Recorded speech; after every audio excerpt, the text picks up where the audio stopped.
समम रणरंग धीरम राजीव नेत्रम रघुवंशनाथं मनोजवं मारुततुल्य वेगं जितेन्द्रियं बुद्धिमतां वरिष्ठं वातात्मजं वानरयूथ मुख्यं श्रीराम दूतं शरणं प्रपद्ये भवानि शंकरो वन्दे श्रद्धा विश्वासरूपिणो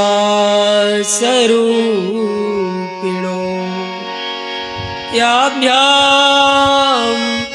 विना न पश्यन्ति सिद्धा स्वान्तस्थमीश्वरम् वसुदेव सुतं देवं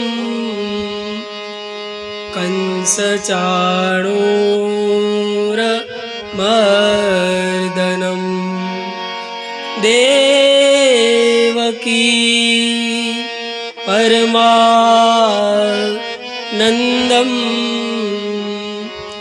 कृष्णं वन्दे जगद्गुरुं प्रह्लाद नारद पराशर पुण्डरीक व्यासाम्बरीष शुक शौनक भीष्मदाल्व्यान् रुक्माङ्गदार्जुन वसिष्ठ विभीषणादिन्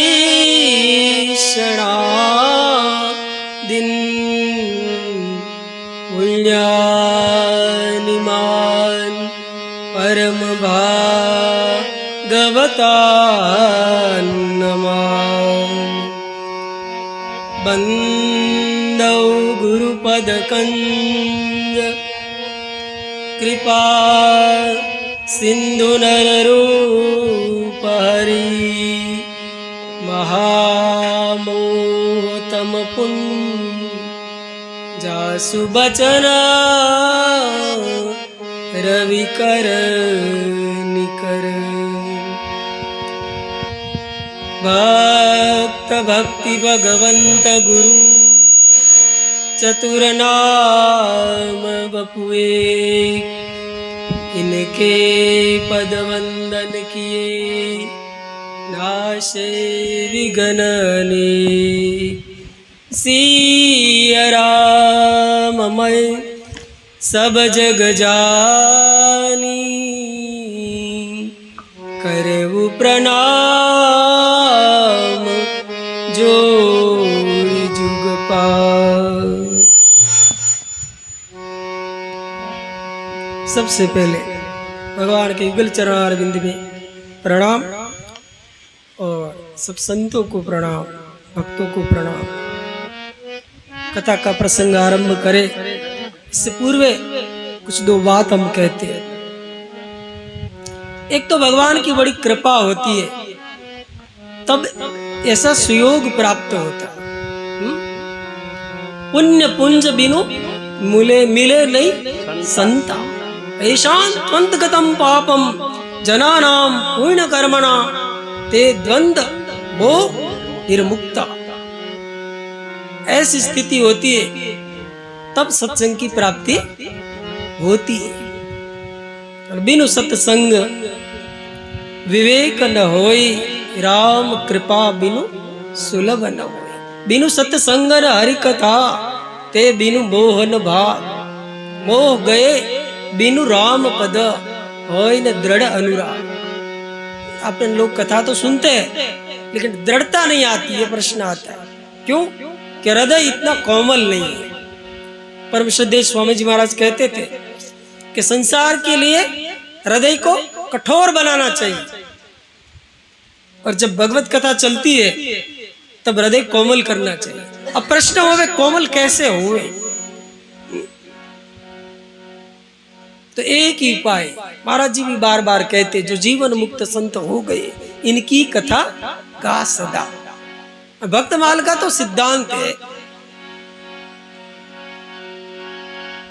जो हरि भक्ति की आश है, जो परमात्मा की प्राप्ति की आश है, तो भक्त के गुण गा।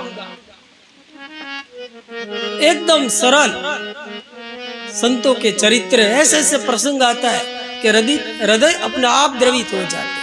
और भक्ति का प्रथम सीढ़ी यही है। श्रीमद् भागवत के वाद गदगदा द्रवते यच्च सित्तम, जब तक वाणी गदगद न हो जाए, हृदय पुलकित न हो जाए, हृदय पिघलने न लग जाए, तब तक अंतकरण की शुद्धि असंभव है। एकादश स्कंद में ये वर्णन है। और एक ही ये उपाय है कि बार बार भक्तों का चरित्र का गान किया जाए। अब भागवत में देखेंगे द्वितीय स्कंद में, जहाँ कामनाओं की अलग अलग उपासना बताई है। विद्या की प्राप्ति करनी है तो शिव जी की उपासना कर ले। हाँ, पति पत्नी में प्यार करना है तो भगवती दुर्गा की उपासना करे।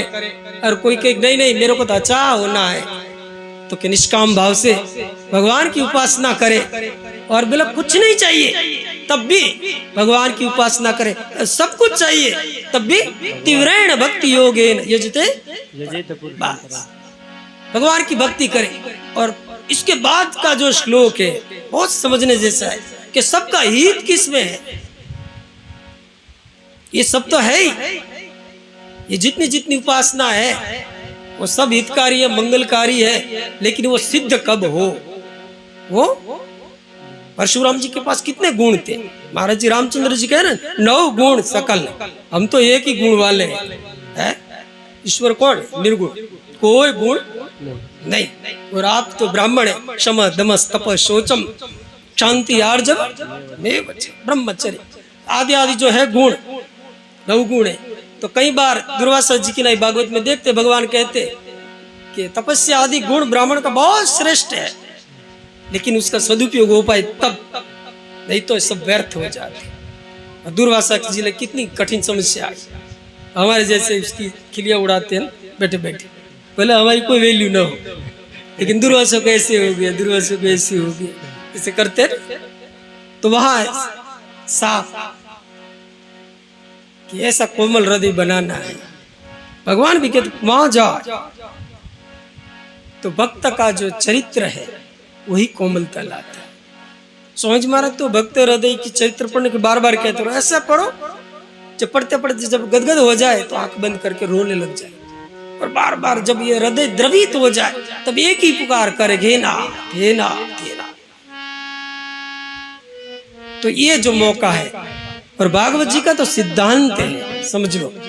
तृतीय स्कंद में जब विदुर जी महाराज मैत्री जी के पास कथा सुन रहे, उसमें महाराज मनु की बात छेड़ी गई कि महाराज मनु को 3 पुत्र हुए, और 2 पुत्र और 3 पुत्रियां की बात से, और अति संक्षिप्त में बोल दिया मनु जी का चरित्र। तब विदुर जी ने प्रश्न करके कहा, श्रुतस्य पुंसाम सुचिरस, सुनने योग्य तो महाराज भक्तों का चरित्र किसका? जिनके हृदय में भगवान की चरण कमल विराजमान है। और जितने भी शास्त्र पढ़े हैं इनका फल क्या है? विदुर जी कहे इनका फल है महात्माओं का चरित्र का श्रवण किया जाए। नहीं तो विद्या विवेक, विद्या का फल क्या है? विवेक, लेकिन प्राय बहुत कम दिखता है। विद्या है और विवेक असंभव जैसा। अहंकारम बलम दर्पम कामम क्रोधम, पूरी आसुरी संपदा इकट्ठी हो जाती है। लगता है वक्ता नहीं, मूर्तिमान अहंकार बैठा है। लेकिन वो करने के लिए एक ही उपाय है सूत जी महाराज कहते हैं, शौनक जी, सबका हित इसी में है कि संतों का संग कर ले। इनके मुख से जो निकलती है वाणी, कर्ण का पूट बनाकर अमृत को पी ले। क्योंकि आरंभ में सूत जी को प्रश्न यही कहा था कि मम कर्ण रसायनम, हमारे कान के रसायन रूपी कोई अमृत पिलाई जिससे हमारे कान के दोष मिट जाए। कान का दोष क्या है? इधर उधर की सुनना, ये ऐसा है वो वैसा है। भागवत धर्म तो वही है ना, अन्यस्य दोष गुण चिंतन माशु मुक्त्वा सेवा कथा रसमोह नितराम पिबत्वम। आज की कथा में आया गोकर्ण जी को आत्मदेव ब्राह्मण ये साधन बताया। क्या है? सेवा कथा रस। किसके पास? महापुरुष के पास जाना। भागवत जी की जो परंपरा बताई भगवान की प्राप्ति के लिए क्या क्या है, उसमें प्रथम भागवत जी में महत सेवा बताई। तीर्थों में जाए और क्या करे? बोले महत सेवा। महत सेवा करने के बाद श्रवण में रुचि होगी और फिर श्रवण होगा और तब श्रवण होगा वो पूर्ण हो जाएगा। नहीं तो फिर वो धुंधुकारी कथा कर रहे थे मोक्ष के लिए, के पूरे गांव इकट्ठे हो गए थे, सुबह कथा में आया था, नबी में कुछ आया नहीं। तो कहने का अर्थ कि शास्त्रों का पढ़ने के बाद फल क्या है? महापुरुष का चरित्र का गान किया जाए। भक्तमाल कहे, दो ही बजने योग्य है, बजबे के दो ही सुगर है के हरि के दास। मति श्रुति पुराण इतिहास समस्त कह दिया, सबका मंथन करने के बाद कह दिया। जिसे हितकारी कौन है? तुम, तुम्हारे सेवक असुरारी। भगवान और भगवान के भक्त ही हित करने वाले हैं। वैसे ही श्रवण करने योग्य कौन है संसार में? केवल भक्त और भक्त वस्तु ऐसी है कि इसके अंदर सब कुछ है। भक्त को भगवत स्वरूप दिखता है ना, अपनी इच्छा ही नहीं रही, इसलिए वासुदेव वो भी हो गए। भक्त तो भक्त है ही, भक्त गुरु भी है और भक्त तो मूर्तिमान भक्ति है ही। काम आदि मद दम्ब न जाके तात निरंतर बश्वे ताक, ये भक्त है। तो ऐसा भक्तों का गान किया जाए। यम यम चिंतयन्ते तम तम प्राप्नोति, इस सिद्धांत के अनुसार। तो आज नरसिंह मेहता जी का चरित्र है। कवि ने इसकी रचना की है, सुख सारण नाम के कवि है। ये प्रसिद्ध राजस्थान का काव्य है। मेरे को तो ज्यादा हिंदी भी नहीं आती है, मारवाड़ी का तो प्रश्न ही नहीं है, इसलिए आप समझ कर सुधार कर समझ लेना। बहुत साल पहले ना, गुजरात में तो गुजराती थी, गुजराती मेरे कहते तो मैं तो सुपर बोलती। हाँ, कभी कभी बीच में पद तो नरसिंह मेहता का गुजराती में ही है, तो कोई पद आ जाए तो थोड़ा वो नहीं करना कि क्या अपनी चला रहे भाई। जिसका चरित्र है उनका भाषा तो थोड़ी बहुत आ ही जाए। भागवत करने बैठे कोई श्लोक नहीं बोले तो ऐसे थोड़े चले। तो नरसिंह मेहता का चरित्र है। सुख शरण नाम के कवि, इन्हें मायरा नाम का एक काव्य बनाया है और उस काव्य का आधार पर हम कुछ नरसिंह मेहता के चरित्र का गान करेंगे। आइए 1-2 मिनट के लिए कीर्तन करने के बाद प्रवेश करें।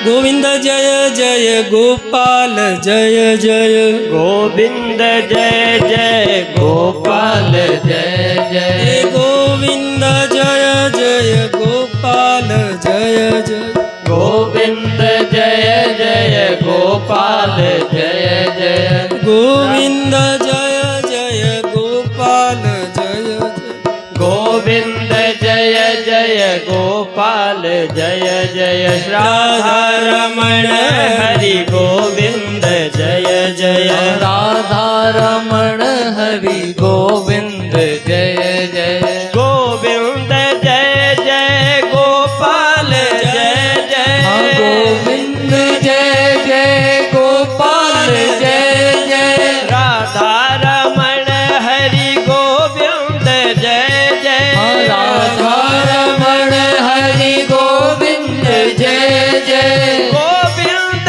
जय जय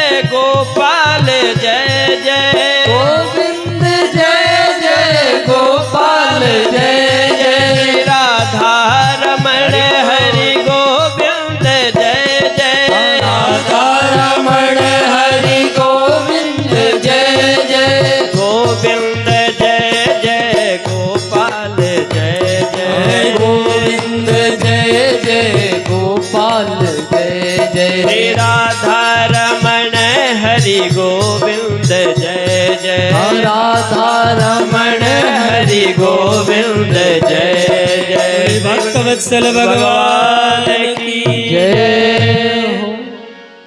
तो चरित्र का आरंभ करने से पहले कवि ने गुरु की चरण की वंदना की। इस सृष्टि में बहुत सारे संबंध हैं, एक संबंध ऐसा बनाया है जो संबंध विच्छेद करने के लिए ही है केवल, वो संबंध है गुरु का। इसलिए भागवत जी गुरु किसको कहते हैं?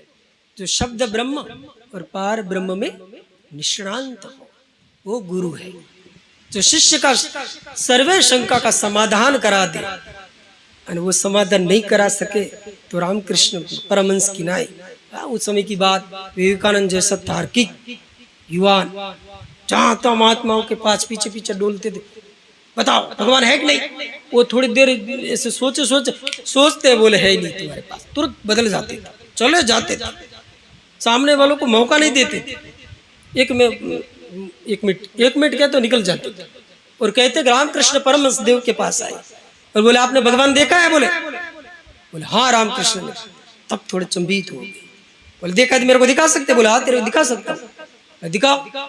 और जैसे रामकृष्ण ने स्पर्श किया और उसकी चित्तवृत्ति धीरे धीरे धीरे लय होने लगी, तब घबराओ महाराज क्या कर रहे हैं, मेरी संसार पूरा नष्ट हो जाएगा।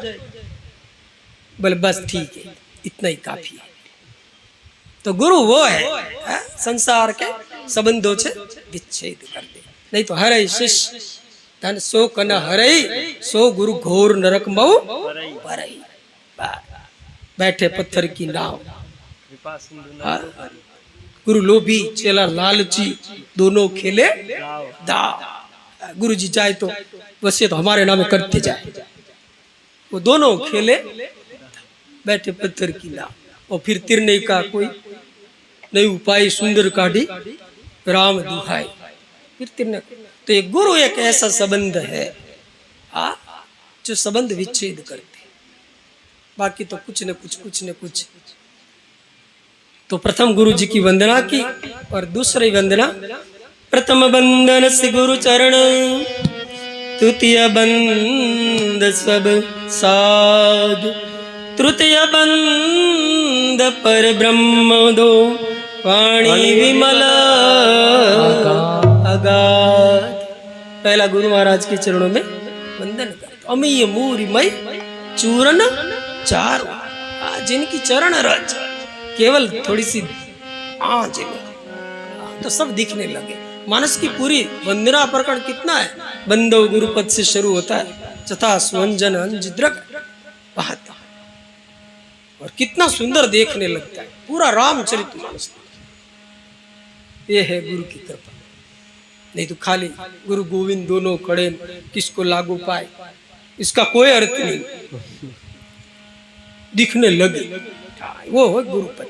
नहीं तो शरण जी महाराज के हिसाब से तो ये पद भी एक बहुत खतरनाक वस्तु है, बहुत खतरा है शिष्य और गुरु का संबंध। शिष्य को तो कोई तिरने का उल्लास ही नहीं है और गुरु उपदेश दिए जा रहे। शास्त्र तो कह रहा है साधु अवज्ञा तुरत भवानी और कर कल्याण अखिल के हानि। अब गुरु देते ही जा रहे, वो तो सुनता ही नहीं। जिस समय हास्य कलाकार कहते ये पिताजी अपने बच्चे को सीख दे रहे थे, देखो ऐसा करना, वैसे करना, वैसे करना, वैसे करना, वैसे करना। वो देख रहा था चेटा किधर जा रहे।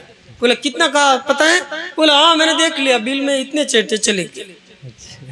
तो गुरु सीख दिए ही जा रहे हैं और चले सुनते ही नहीं। एक अंध एक बधिर, एक नहीं देखा एक नहीं देखा मानस के। तो गुरु की चरण रज में इतनी ताकत। गुरु की वहां तो ऐसी कहा कवि ने, भगत भक्ति भगवंत गति मुँह पे लखी न जा, दीन दयाल दया करो, दीजो मरम बताए। वैसे तो आपकी गति लखी न जाए, मैं कह नहीं सकता। गुरु की पद्धति अलग अलग थी।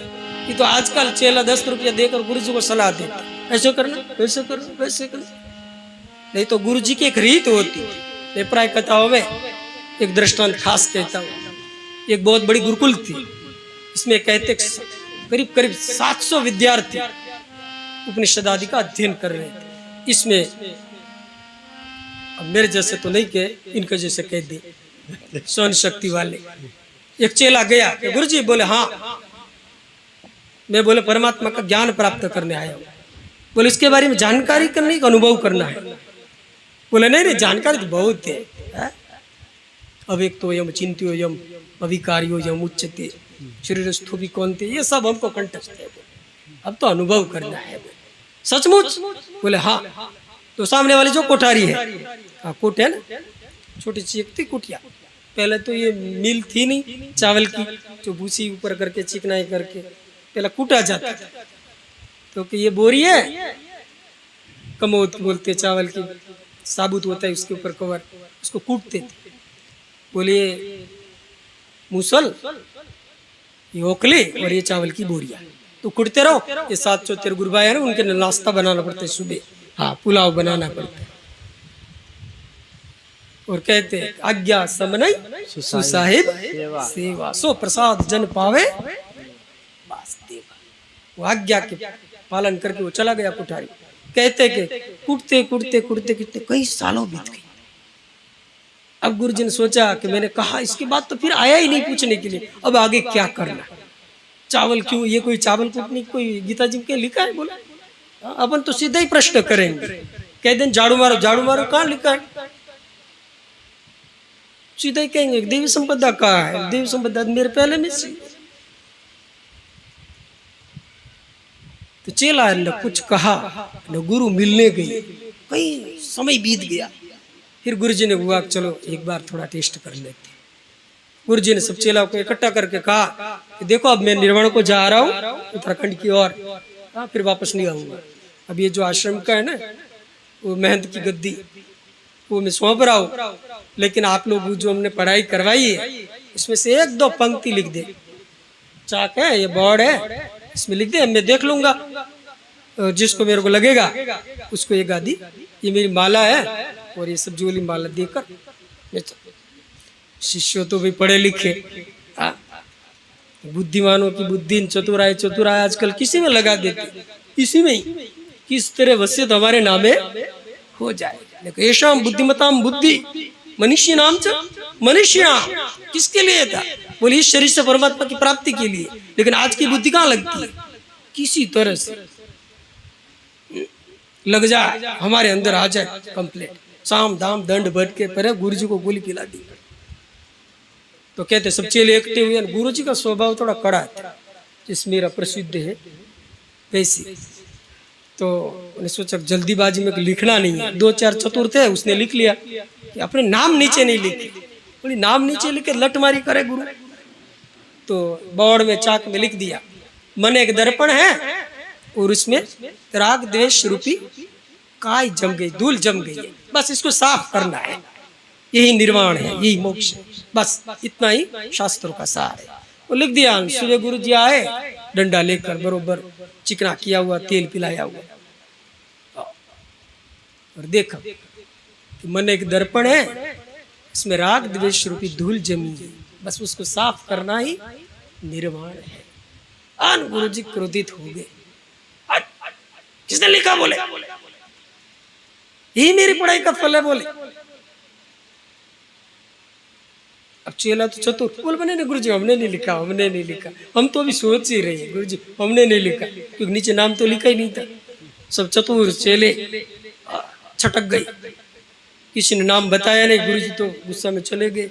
अब चेला के इससे आगे क्या लिखे? बार बार यही तो आते, राग द्वेष वीक,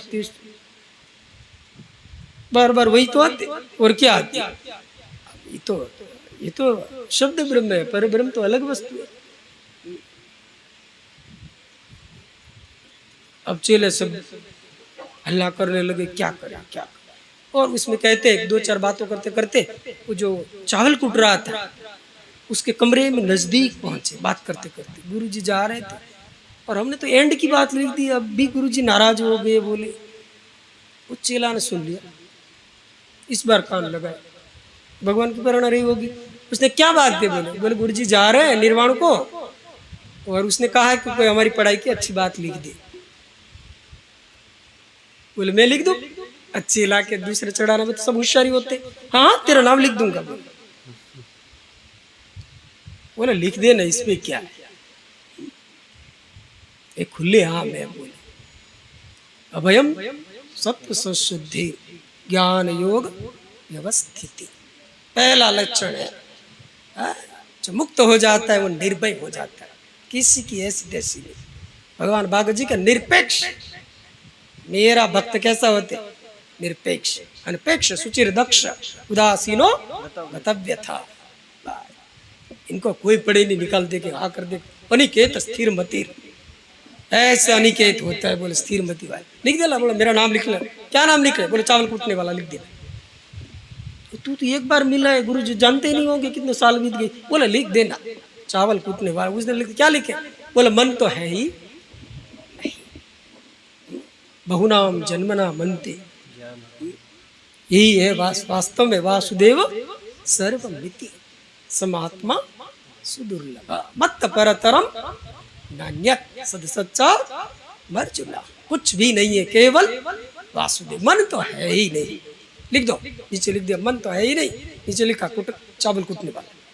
सुबह आए गुरु जी डंडा लेकर, ने पढ़ा मन तो है ही नहीं। बोले हाँ ये आदमी पा गया है। बोले ये लिखा लिखी कबीर साहब के, ये लिखा लिखी की बात नहीं, ये देखा देखी की बात। दुल्हा दुल्हन मिल गए, अब फीकी पड़ी बारा। श्रुति प्रतिपन्नाते यदा स्थाश्चते निश्चला। फिर तो यदा मोह कलिलम, फिर ये शास्त्रों के मोह की कलील से ऊपर चला जाता। वो चेला को बुलाए, चावल कूटने वाला बोले तू पा गया, अब जल्दी निकल जाए यहाँ से। न करते कब खून कर दे कोई पता नहीं। ये चावल कूटने वालों को गद्दी मिल गई और हम उपनिषद ब्रह्मसूत्र का घन पाठ करने वाले रह गई। तू जल्दी निकल जा। तो कहने का अर्थ, एक गुरु ऐसा वस्तु है, किस विधि से किस तरह से संबंध विच्छेद करके एक श्री हरि के पास पहुंचा दे, ही इनकी महिमा है। इसीलिए हमारे यह बंधन है। बस केवल इतने चेले हैं, कितना ठाठ है, इसलिए वंदन नहीं है। दूसरी वंदना में साधु की वंदना की, साधु पुरुष की। हाँ केवल उनकी एक ही है, परहित, बस जिसकी परहितता। यही साधु का रामचरितमानस के अनुसार तो साधु का क्या है, व्याख्या। साधु चरित शुभ चरित कपास। कपास जिसने देखा हो, इसमें से कोई खेती करता है उनको पता है कि कपास का फूल होता है, इसमें सुगंध नहीं होती। रुई है, इसमें कोई सुगंध होती, इसमें गुण नहीं है। गंधे गुण है ना, अपने पंच तन मात्रा विषय तन मात्रा में गंध एक गुण है, इसमें गंध नहीं। साध ये है जिसमें विषय की गंध ना। साधु, और साधु का लक्षण क्या?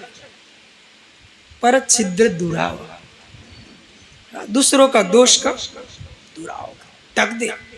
आज उल्टा हो रहा है, अपन क्या करते, किसका छिद्र देखा नहीं, चीटी का पहाड़ बना देते और कहते हम फला है, हम फला संप्रदाय की संत। संत तो बहुत आगे है। एक महात्मा के सत है ना, परमात्मा के लिए क्या शब्द आया, ओम तत्सत इति।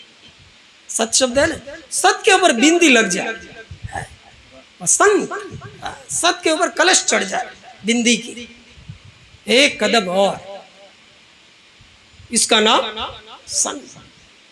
इसलिए संत सरल चित्त जगत हित, इनके लिए कुछ भी करो। पर संसार की बड़ी विचित्रता है कि संत जिंदे होते ना तब तो पत्थर मारते, और चले जाने के बाद वही पत्थर इकट्ठा करके समाधि बनाते, फिर आरती करो गुरु, शुरू हो जाता है।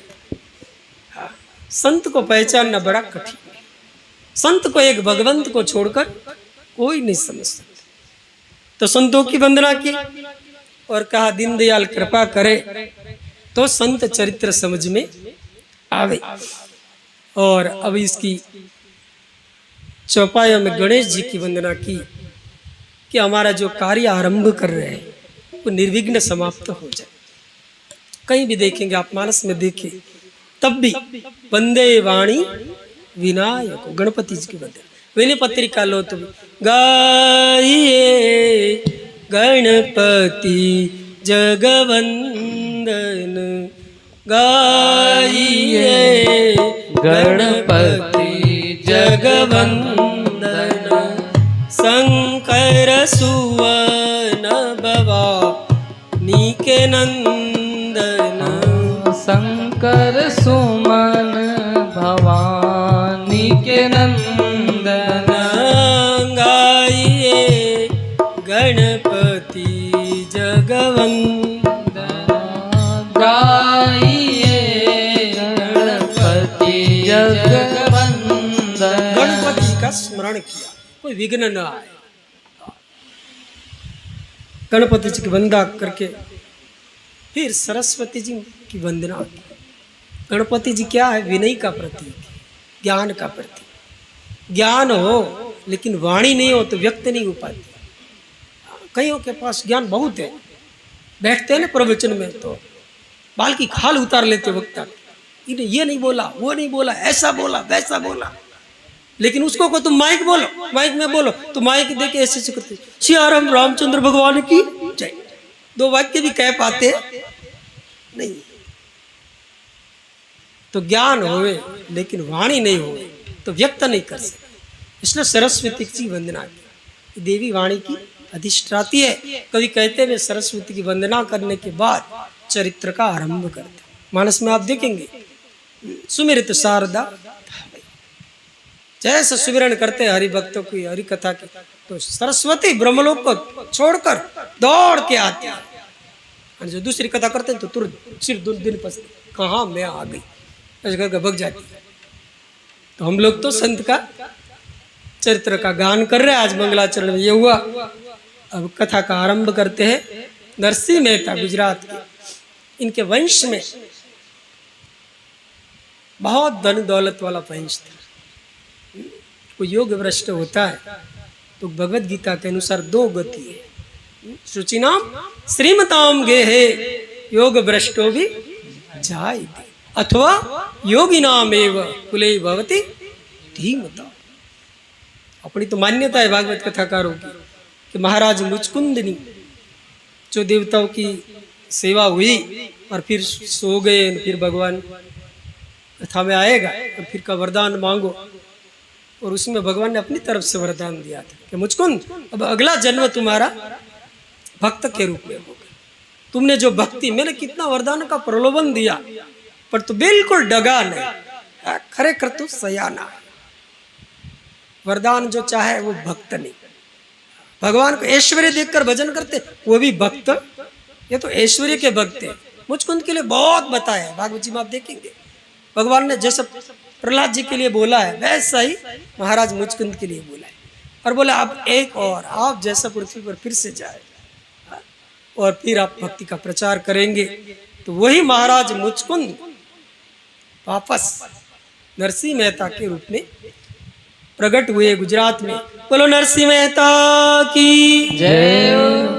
तो इनके वंश बड़ा श्रीमान था, खूब धन दौलत, गुमान चाकर, लोग का खूब आना जाना, खूब ठाठ बाट से चलता था। इसी बीच नरसिंह मेहता का विवाह भी हुआ। ऐसी कथा मिलती है कि नरसिंह मेहता पहले से गूंगे थे, बिल्कुल बोलते नहीं थे। जैसे नाभाजी के लिए आता है बिल्कुल अंधे थे। फिर अग्रदास जी महाराज ने, किले महाराज ने बातचीत करके आँख खोल दी और फिर उसने भक्तमाल जैसी ग्रंथ की रचना करी। वैसे ही नरसिंह मेहता पहले गूंगे थे।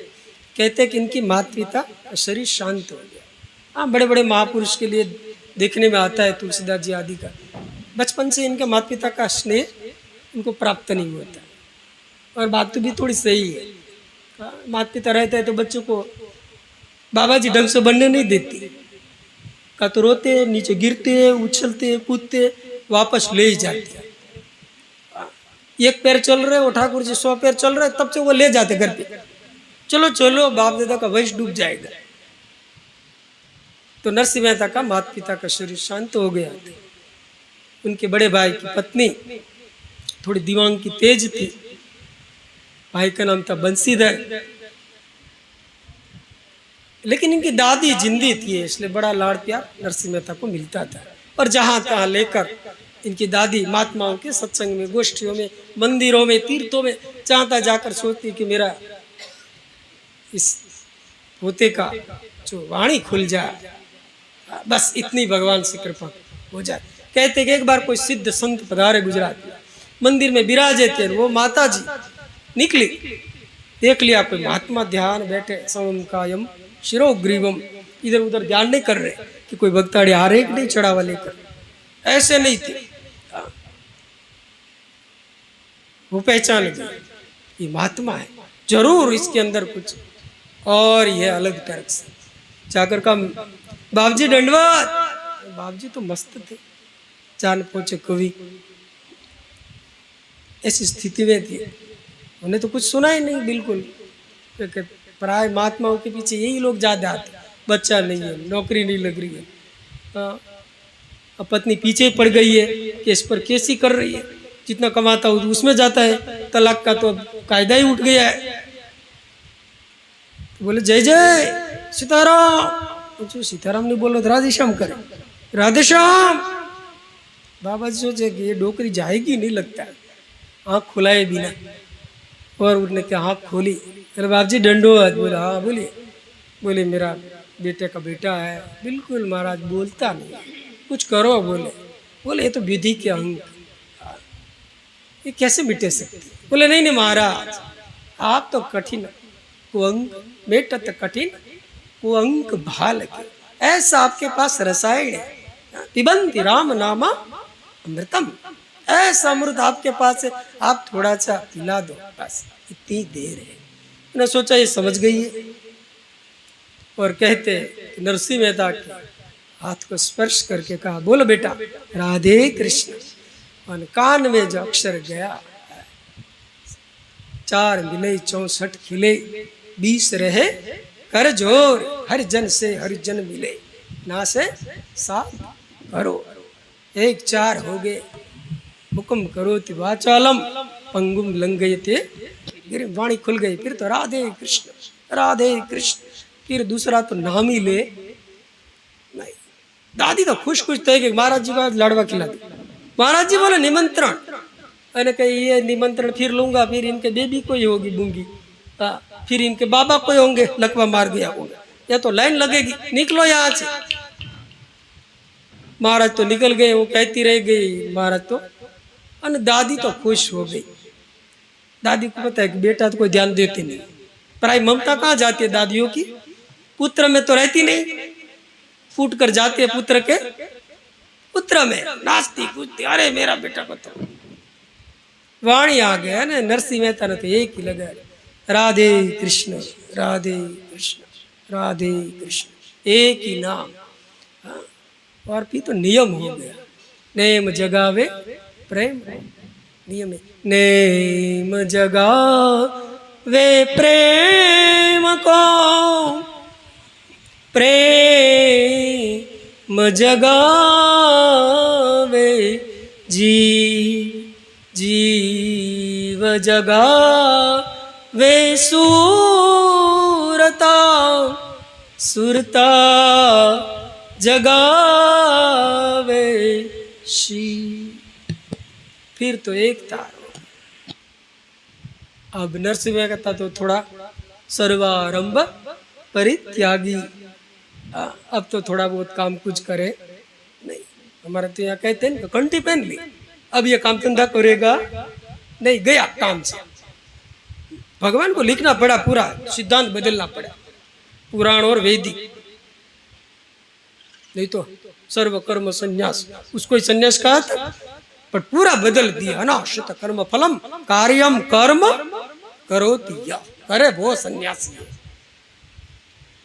कंठी पहन ली तो काम थे बंद। अब भाभी तो भाभी है, हाँ भी इज्जत करो तो पूरी भी लग जाए। जोर आता है गुजराती में इसको कहते भी। अब भाभी के देखा इनको तो राधे कृष्ण, बस कोई काम धंधा तो है नहीं, समय पर आ गए, राधे कृष्ण पा गया और निकल गए। और फिर तो नरसिंह मेहता थोड़ा बड़े हो गए, उसका ब्याह किया गया, फिर एक पुत्र और पुत्री हुई, और पहली पत्नी की मृत्यु हो गई। उसमें तो बहुत बड़ा खर्चा किया था नरसिंह मेहता के लगन, 4 लाख बताए उस जमाने में। नरसिंह मेहता के ब्याह हुआ। फिर दूसरी पत्नी की, दूसरी पत्नी का नाम था माणिक। आपने तो यहाँ परिपाटी है ना कि पंडित हो, उसकी पत्नी भले पढ़ी लिखी नहीं हो तो सीधी का कहा जाता है, पंडितानी। भले एक अक्षर भी न हो, मसीद कागज छुयो नहीं, कलम गई नहीं हाथ, तो भी पंडितानी। वैसे नरसिंह मेहता की पत्नी को प्राय माणिक माणिक ज्यादा नहीं बोलेंगे, मेहती जी बोलेंगे। मेहता की घरवाली मेहती, मेहती थोड़ी गर्म मिजाज, बाकी सेवा भाव में तो बड़ी अच्छी थी। तो कहते नरसिंह मेहता के जब भक्ति की लहर लागी, जो हिस्सा में जो कुछ आया हुआ था वो तो सब दे दिया। और कवि कहे अब निर्द्वंद होकर, निरपेक्ष होकर भजन करने। ऐसी भी एक कहानी है कि इनके भाभी ने एक बार टोना मार दिया, बड़ा आया भजन करके, तो वहीं क्यों ना भोजन कर लेती। और एक कहानी ऐसी भी कहती है कि नरसिंह मेहता के वहाँ जब स्नान करने जा रहे थे, अभी जो जूनागढ़ में दामोदर कुंड है, वहाँ स्नान करने जा रहे थे, तो जो स्वपत जाति के लोग थे वो रास्ता में मिले और के नरसिंह मेहता जी बोले हाँ आज तो एकादशी है। बोले हाँ, बोले हमारे घर पर एकादशी का कीर्तन करने के लिए पधारेंगे। हाँ, भक्त को तो कीर्तन करने की बात कह दे, फिर तो दूसरा कुछ सूझे नहीं। बोला आएंगे, जरूर आएंगे, जाओ गाय के गोबर लिखवा दो, तुलसी का बिरवा लग देना, मैं रात को आ रहा हूँ। और ये जमाना छाछ हुई नहीं, मानस में क्या ना, जिनकी छाया पड़ जाए तो अभी अपवित्र मानना, कितनी बड़ी विचित्रता थी। ऐसी जातियों के पीछे बबूल के वो जो कीकर के बड़े बड़े जो शाखा होती ना, वो बांधनी पड़ती थी जिसके पैर के चिन्ह मिट जाए, ऐसी स्थिति थी। उसने कहा हाँ मैं जरूर आऊंगा। और वास्तव में वैष्णवतानी की जो व्याख्या की है वो तो केवल नरसिंह मेहता ने की। वैष्णव जन तो तेने कहिए पीड़ पराई जाने रे। वैष्णव जन तो तेने कहिए पीड़ पराई जाने रे। पर दुखे उपकार करे तो मन अभिमान न आने रे। वैष्णवता की सच्ची व्याख्या तो नरसिंह मेहता ने, सर्वभूत हिते रता। नहीं तो आजकल वैष्णवता का क्या हो गया, ऐसे तो चदर एक कंधे पर रख देना, हमारे संप्रदाय की ये लीटी वाली, ये लकीर वाली, और ऐसा तिलक, ऐसी कंठी माला, ऐसा चित्र छाप, ये वैष्णव। पीछे तो ऐसी भयंकर स्थिति थी, वैष्णव शिव न बोले।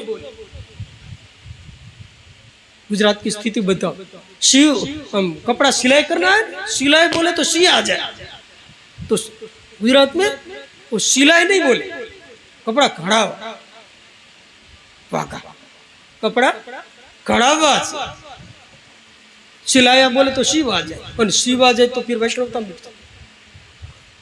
तुलसीदास जी को कितनी बार लिखना पड़ा, मानस की तो देखने योग्य पंक्तियां है, और इतनी जड़ता भर गई थी। भक्तमाल का ने तो गुज्जर धर पावन करी, महास्मार्त सब लोग भक्ति लव लेस न जाने। भक्तमालकार कहे कि भक्ति का तो लेस नहीं, लेस किसको कहते, सब सामान निकाल दे फिर जो चिकनाई बचती है उसको कहते लेस। इतनी भी भक्ति नहीं। ऐसी जगह पर नरसिंह मेहता उस से पवित्र जो देश किया, नरसिंह मेहता का योगदान है। और नरसिंह मेहता के एक से एक पद, ये तो प्रसिद्ध, वैष्णव जन तो तेने की पीड़ पर आई, हरि का जंतु मुक्ति न मांगे बारंबार अवतार, भूतल भक्ति पदार्थ मोटू ब्रह्म लोक मान। एक एक पद नरसिंह मेहता का गुजराती भाषा में। तो नरसिंह मेहता ने कहा मारे, और कहते एकादशी की रात्रि में वो स्वपच के गे एकादशी को कीर्तन किया, पूरी रात्रि कीर्तन करने के बाद जब सुबह आए, अभी ये तो नागर वंश, ब्राह्मणों में भी कई बार जातियों की बहुत पेटा जातियां है, ये थोड़ा ऊंचे, ये थोड़ा, ये कांड कुब्जन, ये थोड़ा कुब्जन, ऐसा करके काफी है। उसमें भी, इसमें भी भेदभाव। हाँ, ये ऊंचे, ये थोड़ा पंगत में पीछे, ये आगे। तो बोले, ये तो इनकी भाभी ने कहा, नरसिंह निकल जा, बोले तुम ऐसे घर पे आए हो, अब घर में रहने के लायक नहीं है, बोले। और नरसिंह मेहता ने कहा, अच्छी बात है, कह तो दिया, नहीं तो जाते तो कह देते, मैं पूछे बिना बाबा जी बन गए, उन्हें निकाले दिया। पहले थयू भांगी झंझाड़, नरसिंह मेहता गुजराती में कहे, अबे सुखे बजशु श्री गोपाल, झंझट मिट गई, अब बजेंगे। और कहते नरसिंह मेहता निकल पड़े, एक जंगल में चले गए और एक सुनसान शिव मंदिर में बैठ गए और भगवान शिव की आराधना शुरू की। ओम नमः शिवाय, ओम नमः शिवाय, ओम नमः शिवाय, ओम नमः शिवाय, ओम नमः शिवाय, ओम नमः शिवाय, ओम नमः शिवाय, ओम नमः शिवाय, ओम नमः शिवाय, ओम नमः शिवाय, ओम नमः शिवाय,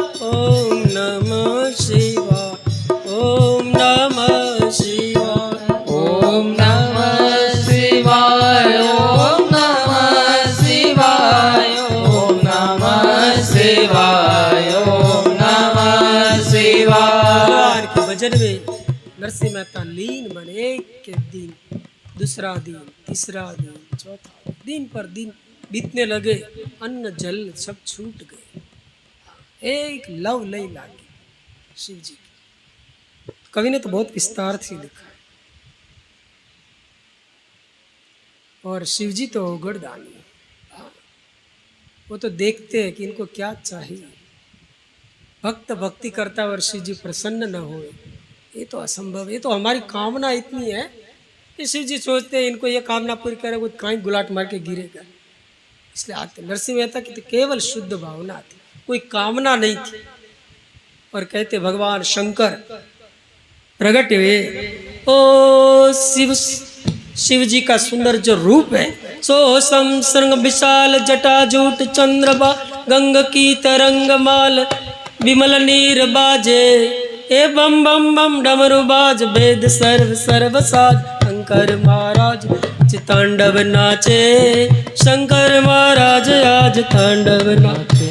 ऐसो सम श्रृंग विशाल जटाजो चंद्रमा गंग की तरंग माल विमल नीर बाजे, लोचन त्रय लाल लाल चंदन की कोर बाल, कुमकुम सिंदूर गुलाल कुटी पर विराजे, मुंडन की उन्नमाल विचत हृदय विशाल, फटिक जाल रुद्रमाल हरल तैर ताजे, बम बम बम डमरू बाज वेद सर्व सर्व साज, शंकर महाराज आज तांडव नाचे, शंकर महाराज आज तांडव नाचे। महाराज प्रसन्न होकर प्रकट हुए। नरसिंह मेहता के तो मांग मांग क्या चाहिए, और सामने प्रकट पूरा। नारद जी को भी कहना पड़ा, सती को, शिव जी ऐसे प्रकट नहीं होते, बोले तप करे कुमारी, कुमारी है तब तप करे, बूढ़ी होकर क्या करेगी, कुमारी में तप करना करे कुमारी, बाकी शिव प्रसन्न नहीं हुए। और ये शिव जी सामने प्रकट हुए। कर्पूर गौरम करुणावतारम संसार सारम भुजगेन्द्रहारम सदा वसंतम हृदयम। इतना सुंदर रूप, कितना गोरा। सबसे सुंदर देव कौन है? शिव जी। हाँ, अपने तो एकदम झूठे भ्रम में पड़े। हाँ, किशन जी महाराज को सुंदर सुंदर करते हैं, ये एकदम झूठा, किसी ने पता नहीं किसने भ्रम फैला दिया है कि अधरम मधरम वदनम मधरम। कोई काला कलूटा छोरा हो तो कोई कहते कि ना अधरम मधुरम वदनम मधुरम। शिव जी के समान कौन है? कर्पूर गौरम। इतना सुंदर। अब शिव पुराण पढ़े तो शिव भगवान श्री कृष्ण की जो रानियां है उसमें एक जाम्बती है। उसने कहा महाराज अपने रुक्मणी को प्रद्युम्न जैसा पुत्र दिया, और प्रद्युम्न तो काम का होता है, और काम तो कई बार राम से भी ज्यादा अच्छा लगता है ना। राम को भी पीछे धकेल दे, छोड़ो छोड़ो छोड़ो, चल चल चल चल, ताजमहल देख कर आते। तो बोले आप तो बोले कामदेव समान पुत्र दिया बोले, लेकिन मैं इससे भी श्रेष्ठ और आपसे जो भी श्रेष्ठ। हाँ, इतना ही नहीं कि कामदेव से भी श्रेष्ठ हूँ, आपसे भी।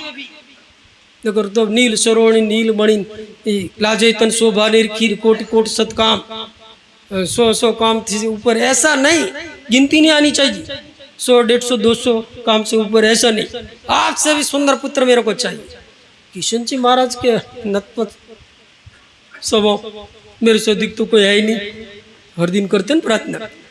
फिर याद आया मेरे से अधिक तो मेरे भक्त है, और भगवान शिव के समान मुझे दूसरा कौन दिखे।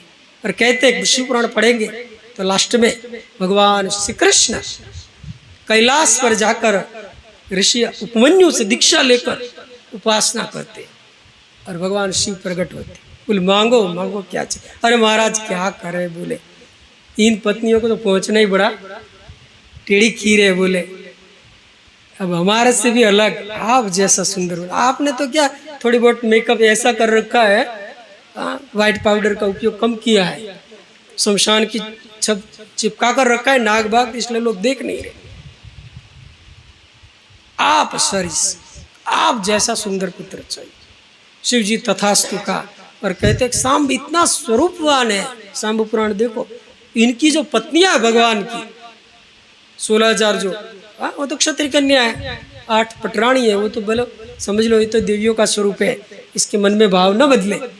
पर जो 16,100 है तो राजकुमारियों को हरण करके लाए थे पवासुर, उनके मन में भी दूसरा प्रकार विचार उदित हो जाते थे। ऐसा सांब का स्वरूप। लास्ट में भगवान ने फिर उसको शाप दिया। फिर बलराम जी ने कृपा करके ये सूर्य स्तवराज स्तोत्र की प्रागट्य इसी कार। तो भगवान शिव का सुंदर रूप देखकर नरसिंह मेहता खुश हो गए। बोले मांगो मांगो। बोले मोको और कछु ना चाहिए, श्री राधा कृष्ण मिलइए। मोको और कछु ना चाहिए, श्री राधा कृष्ण मिलइए। मोको और कछु ना चाहिए, श्री राधा कृष्ण मिलइए। हमको और कछु ना चाहिए, श्री राधा कृष्ण मिलइए। और तो महाराज मैं कुछ नहीं जानू, मेरे को केवल एक बार जिसने नाम दिया है अब नामी का दर्शन हो जाए, राधा कृष्ण को मिला। और शिव जी के समान तो कौन, तुम त्रिभुवन गुरु वेद बखान। वेद पर जीना बखान करे, त्रिभुवन गुरु आप है। और गुरु गोविंद को नहीं मिला है तो मैंने पहले कहा गुरु के काम का। और नरसिंह मेहता पर शिव जी ने कृपा की। और राम जी का तो सिद्धांत है, जिस पर शिव जी की कृपा नहीं होवे वो मेरी भक्ति नहीं प्राप्त कर सकता, प्रयास व्यर्थ है बोले। और नरसिंह मेहता ने ये प्रयास सफल किया। बोले महाराज मेरे को राधा कृष्ण मिले। और इसी समय कहते हैं कथाकारों का एक भाव है कि इसी समय श्री शिव जी को गोलोक में रास में जाने की इच्छा थी। इसी बीच में प्रकट हुए थे, रास की तैयारी हो रही थी गोलोक में, और शिव जी इस समय यहाँ आए थे। शिव जी भी एक सखी है रास मंडल में, अपने थे गोपियों के ईश्वर है। मतलब जितनी गोपियों है इसका बॉस कौन है, ये गोपेश्वर है। सर्टिफिकेट वहीं से होता है, किस गोपी अंदर एंट्री करेगी कौन बाहर जाएगी, गोपेश्वर है। अब ये मूल पकड़ लिया नरसिंह मेहता ने, कोतवाल कोई, फिर अंदर जाने क्या। बोले महाराज अब आपकी कृपा करें। बोले चलो, चेला गुरु दोनों चले। चौथा नंबर का। जा पहुँचे गोलोक वृंदावन नरसीरास रचायो है। जा पहुँचे गोलोक वृंदावन नरसीरास रचायो है। पाय घुंघरू गमक बजावे प्रेम मगन गुण गायो है। पाय घुंघरू गमन बजावे प्रेम मगन गुण गायो है। जा पहुँचे गोलोक वृंदावन नरसीरास रचायो है। जा पहुँचे गोलोक वृंदावन नरसीरास रचायो है। इधर भगवान शिव नरसिंह मेहता को लेकर गोलोक में जा रहे थे। उधर सब सखियन के मन में एक नवीन उत्कंठा भई कि अब प्यारों ने प्यारी नित्य रास मंडल में पधारे। सब सखियों ने, ये तो गोलोक है, हाँ वहाँ सेवकों की तो क्या कहे, यहाँ सब लोग यही इसलिए तो सब करते हैं। कोई कि मैं पान लूंगा, मैं बीड़ी दूंगा, ये दूंगा, सारा साज सज गया रास का पूरा। सखियों सब तैयार है रास में जाने के। और प्रिया प्रीतम विराजमान हुए। सखियों ने विनती की कि हे श्याम सुंदर, हे प्रियाजू, हम सब सखियन की इच्छा है कि आप नित्य रास में पधारे। और श्याम सुंदर ने विनती की और प्रियाजी रास मंडल में पधारे। एक बार रासेश्वर का जय जयकार किया जाए। बोलो रासेश्वर भगवान की जय। सुंदर साज सज गया। इधर भगवान शिव नरसिंह मेहता और भगवान शिव सखियों के वेश में नित्य रास में प्रवेश कर गए। और फिर तो गोलोक के दिव्य गंधर्वों ने गान शुरू किया, तान शुरू किया, लय ताल एक होकर रास शुरू हुआ। ताल मृदंग शंख धुनि सोए, झालर बीण बजायो है। ताल मृदंग शंख धुनि सोए, झालर बीण बजायो है। कान मान सुर ताल वेद तज अद्भुत नाच दिखायो है। तान मान सुर ताल वेद तज अद्भुत नाच दिखायो है। एक साथ संगीत शुरू हुई, तथैया तथैया। इतना रस में सब सखी जन डूब गए। नरसिंह मेहता भी सखी के रूप में है और भगवान शिव पर सखी के रूप में। रास में भगवान की दृष्टि शिव जी पर पड़ी और दूसरी दृष्टि नरसिंह मेहता पर पड़ी। गुजरात में तो प्रसिद्ध कथा में ऐसे कि राधा जी की थोड़ी सी दृष्टि नरसिंह मेहता पर पड़ गई। उन्हें सोचा कि ये नई सखी कौन है। प्राय यही रीत है कि कोई भी नई सखी आए तो श्री जी के चरणारविंद में पहले धोक लगा, दंडवत करे, चरण स्पर्श प्राप्त करे कि भाई आज सखी परिक्रमा प्रवेश कर गई है। तो ये सखी एकदम नई नहीं लग रही है।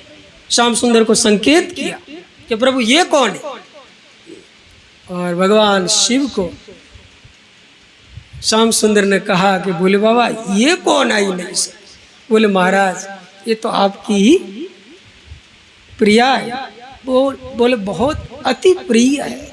यही तो धर्म मृतमिदम यथोक्तम पर्युपास्ते शुद्ध धाना मत परमा भक्तास्ते अति में प्रिया। ऐसी जो भक्ति करते हैं, भगवद गीता कहती भगवान को अति प्रिय है। बोले ये तो अति प्रिय आपकी सखी जो भक्ति का प्रचार करते हैं और भक्ति के अनुसार जो जीवन जीते। 12वें अध्याय का अंतिम श्लोक, ते अति प्रिया। और शिव जी सर्टिफिकेट जिसका दे दे फिर तो क्या कहे। भगवान ने दौड़कर नरसिंह मेहता को हृदय लगाया। नरसिंह मेहता आनंद की सुदबुद में सब भूल गए। फिर तो श्री जी का चरण स्पर्श हुआ, बातचीत हुई। शिव जी तो अपने धाम गए, भक्त और भगवान का मिलन हुआ, शिव जी निकल गए। गुरु का इतना ही काम है। भगवान को मिला थी साइड में चले चले, ऐसे नहीं पकड़ के ही रखे थी, छोड़े ही नहीं बिल्कुल। शिव जी चले चले और भगवान तो गटगट की जानते हैं। नरसिंह मेहता को कहा, नरसिंह मेहता अब आप पधारी। बोले महाराज अब इस कैसे जाएंगे, आपका तो वचन है यद गतवान निवर्तन्ते तद्धाम परम मम, आपके परम धाम में आने के बाद वापस कैसे हम जा सकते महाराज। बोले नहीं, केवल मेरे के लिए और भक्त का तो मुख्य यही आज्ञा समन सुसाहिब सेवा जय विधि प्रभु प्रसन्न मन होई करुणा सागर कीजे सोई। और फिर भगवद आज्ञा का तो प्रश्न ही नहीं है। बोले महाराज मैं जाओ तो सही, किस तरह से आया हूँ तो मैं जानता हूँ। हाँ, कीर्तन करके घर पे ही नहीं रहने दिया, अब जाने की बात कर रहे, मेरी हड्डियाँ रहेगी कि नहीं, ये सवाल है, प्रश्न है। बोले नहीं नहीं आप बिल्कुल टेंशन ना लें, हाँ वैसे तो मेरा वचन है योगक्षेमम वहाम्यहम, फिर भी मैं आपको एक राग देता हूँ, केदार राग। हे नरसिंह मेहता, अब जब भी केदार राग गाओगे, मैं जहाँ भी हो कहीं भी हो वहाँ आपके पास पहुँच जाऊँ। आप निश्चिंत होकर भक्ति का प्रचार करो। हाँ, आपके लिए कोई कर्तव्य नहीं तस्य कृते नार्तो ना कृतेन कश्चन, बस सर्वारंभ परित्यागी, ऐसे हो जाए। बोल ठीक है महाराज, तो कोई अड़चन नहीं, बस दूसरा कोई चिंतन न हो, मैं तो अनन्य हूँ। अनन्य चिंतयन्तु माम हे जना पर्युपासते, ये भगवान का वचन है। और नरसिंह मेहता कहते, कथाकारों कहे एक मोर मुकुट पहना दिया भगवान ने, और एक थोड़ा पीला पटुका डाल दिया गले में। आज बिहारी जाते थे पटुका डाल देते पुजारी, पता नहीं वहाँ से उस समय से लगी होगी लाइन, एक पटुका गले में डाल दिया, मोर पीछ बांध दिया और आए गाँव में वापस। अब ये वेश और इनकी भाभी, इतने दिन बीत गए और वापस आए घर पे मोर मुकुट बांध के, पीला दुपट्टा डाल के, और इनकी भाभी का दिमाग गया, कहाँ गया था। बोले अब ये तो झूठ कैसे बोले, मैं तो गोलोक गया। गोलोक तू और गोलोक, गोलोक क्या समझ रहा है, पैसे डालने का गोलोक थोड़ा है। अरे बोले बोले उतार नीचे, ये मोर मुकुट ये सब क्या है, ढोंग रचा है। बोले ये तो ठाकुर जी की प्रसाद। बोला नहीं, ये नीचे उतार तभी घर में प्रवेश करने दो, ये सब बंद करो आप बकेड़ा। बोला मोर पीछ वाला। बोले ये तो नहीं होगा। तो बोला चला जा वापस, ये तेरी पत्नी को भी साथ में ले जा, बीवी बच्चे उठाओ, तुम क्या जानती हो, ये तुम्हारी कमाई है, ये तुम्हारा भाई साहब दीवान है। बोले उस समय के जूनागढ़ का राज्य राम मंडलिक का, उसका दीवान थे इनके बंसीधर। तू तो कोई काम तो करता नहीं, अनपेक्ष सुचिर दक्ष उदासीनो गतव्य था। बोले ठीक है चलो माणिक मेहती और पुत्र श्यामल और पुत्री कुंवरबा, ये राजस्थान में नैनी भाई बोलते, कहते कि उनको लेकर नरसिंह मेहता निकल गए। फिर अपनी भगवत कृपा से चौपड़ी बोपड़ी डाल के भजन में मस्त बने। फिर तो इनकी पुत्री का भी बहुत विस्तार से कथा है, इनका विवाह अंजार में करवाया। और फिर पुत्र भी कहते समय अनुसार बड़ा हो गया।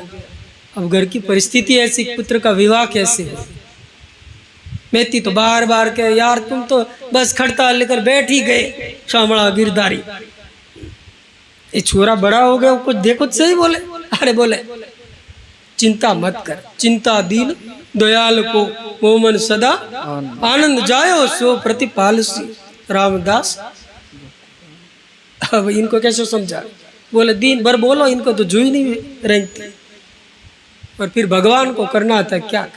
कहते हैं कि बहुत धनाढ़ परिवार का एक पंडित आया जूनागढ़ में। पहले तो ऐसा था ब्राह्मण लोग जाते थे और कन्या को देख लेकर उनकी हिसाब से सगाई होती थी। तो उस समय नरसिंह मेहता के ब्राह्मण के 750 घर, 750 घर थे, एक से एक बड़े श्रीमंत। तो कहते पूरे हित को सब दिखा रहे थे कि इनका घर है, इनका घर, ये दूल्हा है अच्छा, ये वर अच्छा। और भगवान की ऐसी कृपा थी, जिस दूल्हा को देखे उसके पूछे बोले कितने पढ़े, वो मैट्रिक पास, खत्म, मैट्रिक निकले ही नहीं। तो ये तो बिल्कुल बोले मुझको मोही बांचालम ने, बांचालम बंद हो गया है बोले, हटाओ उसको बोले, दूसरे घर पर जा। बोले ये थोड़ा चल तो, अब ये तो फुटबॉल नंबर 1 आया था, पर चले तो ठुमक चलत राम, ठुमक ठुमक। अरे बोले ये ठुमका नहीं करना है, चलने को कहा है बोले, पर उनका पैर चले तब ने, चलाने वाला तो कोई और है। ऐसे करते करते करते करते एक से एक दूल्हा दिखाते दिखाते गांव वाले थक गए कि 700 घर दिखाए, इनको कोई पसंद ही नहीं आ। कोई ऐसे 2 आंख में से 1 आंख कन करे नहीं, अपन राहुल जी नहीं करते वो उसका बेटा, तो इस तरह से करे देखने के भाई आंख अच्छी दिखाओ, एक आंख बंद कर दिखाए, एक हाथ ऊंचा करते तो बस एक हाथ ऊंचा, नीचे तो करे ही नहीं। बोले लकवा तो नहीं मार गया बोले, आखिर तंग आ गए, और नागरे भी तंग आ गए कि ये पुरोहित किसको पसंद ही नहीं कर रहे, अब जावे कहाँ बोले। अब सब मिल गए, एक नरसिंह मेहता के विरोध में तो थे ही, बोले इस पुरोहित को ऐसे मिला दो, समझे। बोले एक हमारे बहुत बड़ा धनाढ़ है लेकिन कंजूस बहुत है। बोले दिखाओ, बोले वो जल्दी आ नहीं बोलेंगे, उनकी रीत बात देखोगे तो आपको लगेगा कि इनके पास कुछ है ही नहीं, बड़ी बहुत पैसादार। हाँ, कंजूस लोग होते हैं वो दिखाते नहीं, थोड़ा सा ही 250 ग्राम दूध लाएंगे और कहेंगे कि रात में थोड़ी चाय बनाएंगे, क्योंकि दूध तो किसको खाना नहीं है, तो चाय बनाएंगे, फिर इसमें बाद थोड़ा सा दही के लिए मिलाएंगे, थोड़ा सुबह के लिए चाय के लिए रखेंगे, इसमें बिल्ली झापट मार जाएगी, दूध पूरा घर में फैल जाएगा। तो ऐसे कंजूस, तो आप ऐसे देख कर नहीं थी, उनकी संपत्ति देख कर नहीं मानना कि कंजूस है। बोले नहीं नहीं, हम पंडित लोग हैं, बाल की खाल उतार लेते, शास्त्र को नहीं छोड़ते, इनको कैसे छोड़ेंगे। और कहते वो पंडित नरसिंह मेहता के घर पे लाए, और फिर जासु कृपा नहीं कृपा अघाती। नरसिंह मेहता तो उस समय भजन में लगे हैं, राधा राधा कृष्ण राधा राधा राधा कृष्ण राधा, बोलो राधा राधा कृष्ण राधा, जय राधा राधा कृष्ण राधा, बोलो राधा राधा कृष्ण राधा, राधा राधा कृष्ण राधा। कीर्तन मस्त हुई, कीर्तन का तो एक प्रभाव है। अगर जो भाव से कीर्तन करने में आवे। रामकृष्ण परमहंस के पास एक बात आई थी, एक थोड़ा नास्तिक विचार का आदमी था। उसने कहा महाराज आप कहते हैं नाम की महिमा ये है ये है ये है, उसकी असर पड़ती है। रामकृष्ण ने सोचा कि उनको जैसे मैं शास्त्र की बात कहूँगा तो मानेगा। उन्होंने कहा साले बैठ जा पीछे, सबकी भरी सभा साले पीछे बैठ, ऐसा कहा। अब संभावित कीर्ति मरणादति रिच्यते, सबसे जात कठिन और सबके बीच में मेरे को साला का मैं पूरा बैरिस्टर वकालत करा पूरा मंदिर के लिए, और इनके बाबा जी मेरे को कह रहे साले बैठ जाए। तो फिर बहुत दुख हुआ। कहीं 1 सप्ताह तो छोड़ दिया सत्संग में आना भी। 10 दिन बीत गया, इसके बाद आया। रामकृष्ण देव ने कहा अरे तुम तो हर दिन सत्संग में आते थे, क्या बात है? दिखे नहीं 10 दिन। अरे महाराज आप जैसे परमहंस भरी सभा में आप ऐसा कह दो गई साला बैठ जाए।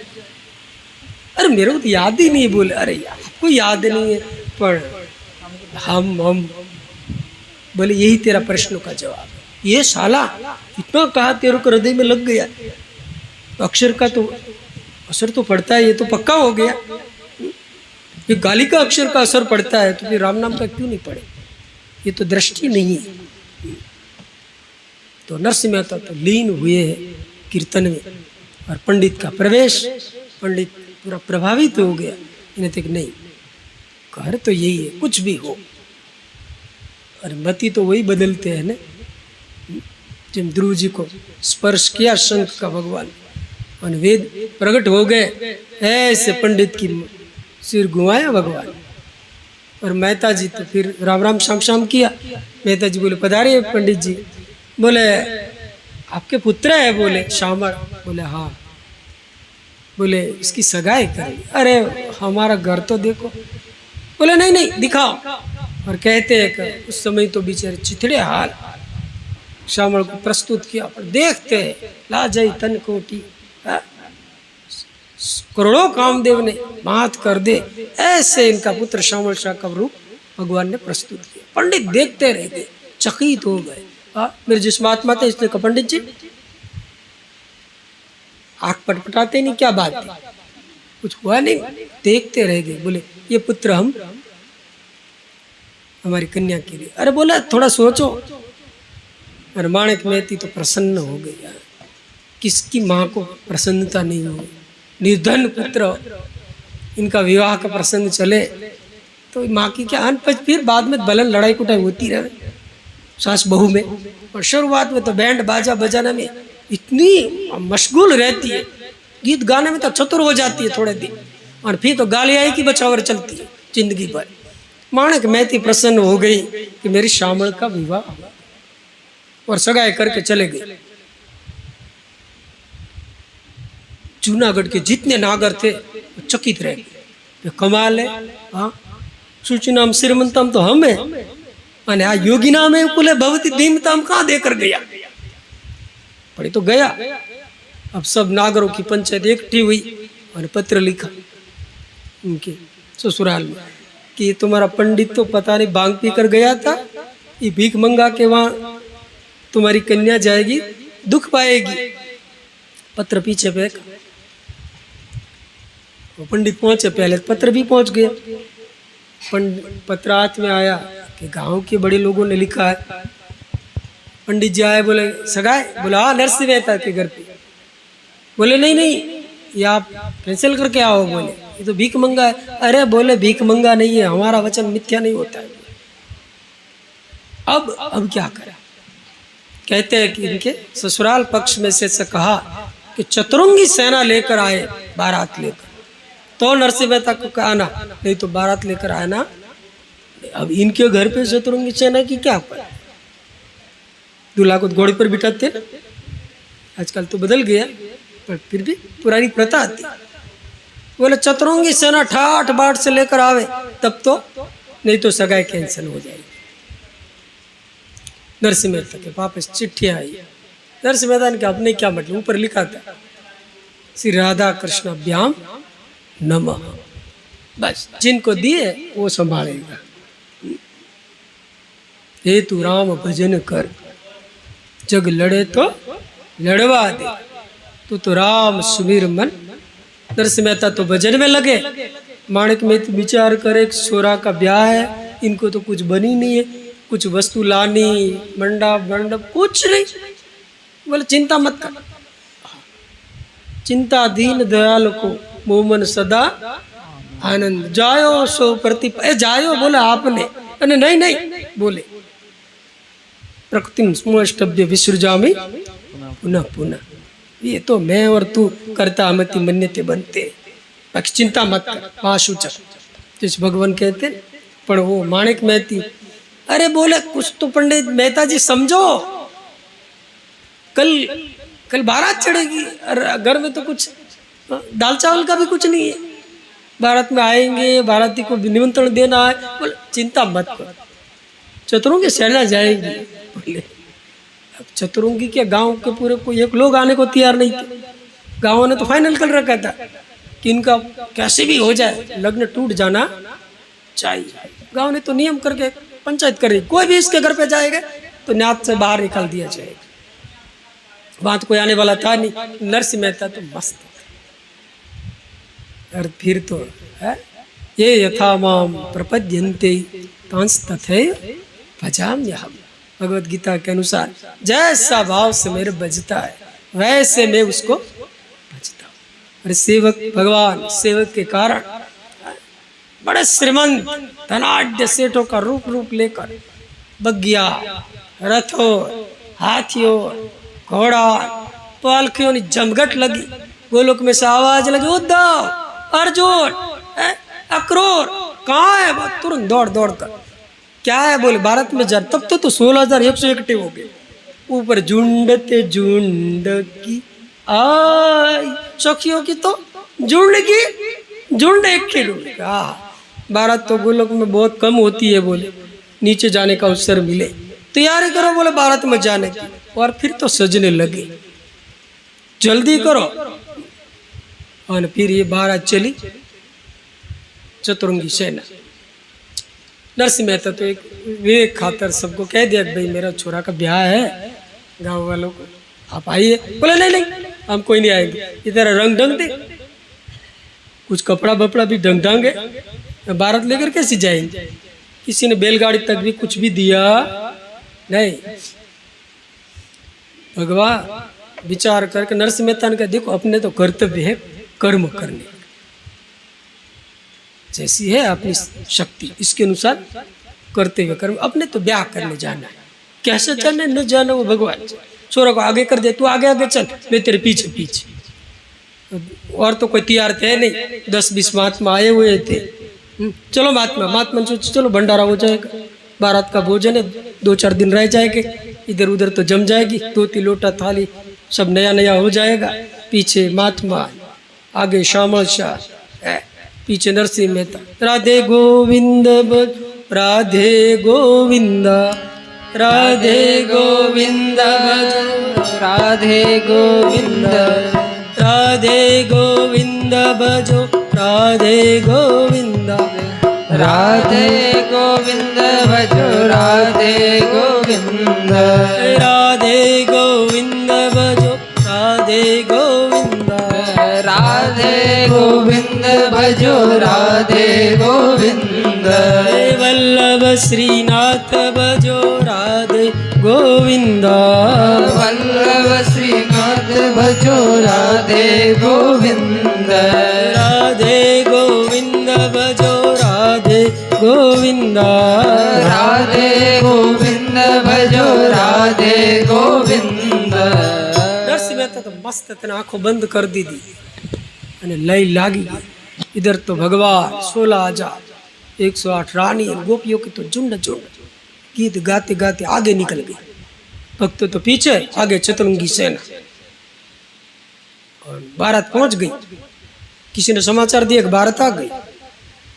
अरे बोले जैसा कहा वैसी चतुरंगी सेना है, पैदल, हाथियों का, घोड़े का, पैदल वाले सब। अब सोचा इतने लोगों का भोजन कैसे कराएंगे, ये घोड़ाओं को घास कैसे देंगे, पानी कैसे पिलाएंगे। वो समझी तो चिंता में पड़ गया। पंडित ने कहा अब एक ही उपाय है। बोले क्या? नरसिंह मेहता के पैर पे पड़ जाओ और वो उपाय करे तब तो कुछ मेल बैठ सकता है, नहीं तो आपकी तो नाक गए। अब मरता क्या नहीं करता। अब समझी आए और यहाँ तो चतुरंगी सेना, बड़े बड़े पड़ाव डाले हुए हैं, एक एक एक छावनी थी, एक से एक बढ़िया। हाँ, न तद भास्ति सूर्यो न शशांको न पावक, ऐसा ठाट। हाँ, सूर्य चंद्र की जरूरत नहीं, ऐसा भवन देखते चकित रह गया। अब किस भवन में जाए, जैसे कोई भी भवन के नजीक जावे तो जूतियां देखे तो नीलम में पोखराज हीरे जड़े हुए कारीगरी जूते में। वो सोच रहे ये तो मेरे गहने में भी नहीं है और इनके जूते में जड़े, इसमें जावे कैसे। बोले अब करे क्या। बोले ये तो इज्जत का सवाल है। अंदर गए, बोले नरसिंह मेहता। बोले नरसिंह मेहता नहीं, ये 3 दिन के नौकर लोग हैं, सब्जी अमनिया करते हैं वो लोग हैं। और सब्जी अमनिया वालों को ऐसे जूते दूसरे भवन में जावे। हाँ, वो तो चांदी की सोने की कारीगरी जूते ऊपर। बोले तो मेरे कंठी में ढंग से नहीं है। अंदर जाकर पूछा नरसिंह मेहता। बोले नहीं नरसिंह मेहता नहीं, हम लोग तो थाली डिश रखने वाले लोग। अब जहाँ जहाँ जावे नरसिंह मेहता का तो मेल ही नहीं बैठे। बोले जहाँ जहाँ जावे नाक नीची हो गई। इतना वैभव भगवान तो क्या ना करे, जिसकी भ्रक्त विलास से ब्रह्मांड उत्पन्न हुए, उनके ये वैभव के लिए क्या कहना। अब थक गया। वहारो बहुविधि जतन करी। ये भगवान अब तू तो, अब तुम कृपा करो नरसिंह मेहता, अब तो मैं बहुत भटकियो। बोले फिर मेरे जैसे कोई गुमराहों को बेचारा देखने आया होगा। उन्हें कहा कहाँ है सेठ जी, क्या घूम रहे हो। बोले क्या करे, अब चकाचौंध हो गए, दिखता भी नहीं है। बोले नरसिंह मेहता का है? बोले देखो दूर दूर धूल उड़ रही कि नहीं? बोला हाँ वहां गरबा कर रहे हैं। बोले नरसिंह मेहता कीर्तन करे, राधे गोविंद भजो राधे गो, और के ये धूल में? बोला हाँ जाओ। और समधी गए और वहां तो महात्मा 15-20 एकठे हुए અને नाचे कूदे, लय लागेली पूरी धूल धूल चारों तरफ उड़े। संत चरण धूली के लिए तो भगवान के, ऐसी धूल के लिए तो मैं पाछे पाछे अरे फिरे कहत कबीर कबीर, ऐसी धूल उड़ रही है। और समधी ने कहा अब नरसिंह मेहता को मिलना है। बीच में नरसिंह मेहता चारों तरफ महात्माओं कीर्तन करे, अंदर प्रवेश कैसे करे?